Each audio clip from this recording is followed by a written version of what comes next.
Some of my earliest memories of learning didn't happen in a classroom. They happened at home, listening to my mother read books to me.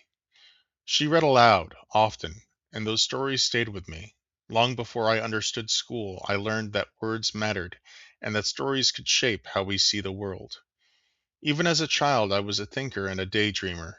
The imagination made me curious, but it also made school difficult.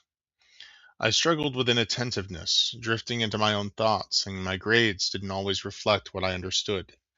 Still, I was happy, curious, engaged with the world in my own way. As I grew older, English literacy became my anchor. I was placed in advanced and honors English classes throughout middle and high school, and language became how I made sense of everything around me. In high school, as my bipolar disorder began to surface, my relationship and writing changed. My language grew darker and more introspective. Poetry became a way to express things I couldn't always say aloud. I was reading intense literature, the things they carried, Catch 22, Othello, King Lear, and teachers often told me I was capable of deep analysis and complex thought. Graduating with honors and earning an Excellence in Classical Latin award was a moment of pride, but it was also the beginning of a much harder chapter. For nearly 10 years, bipolar disorder left me disabled. I attempted college multiple times, often failing out and re enrolling.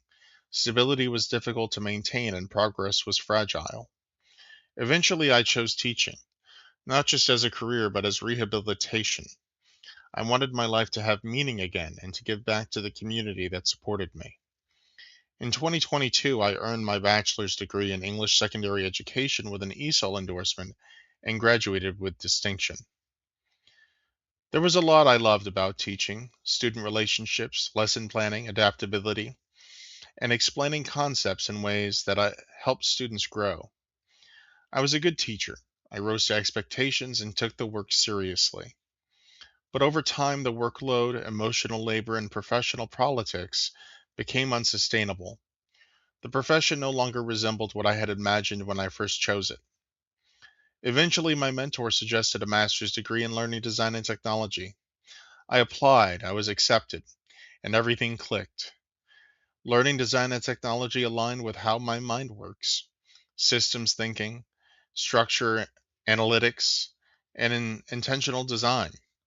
It showed me that my skills were transferable and that education could still be part of my future in a sustainable way. This class represents that transition.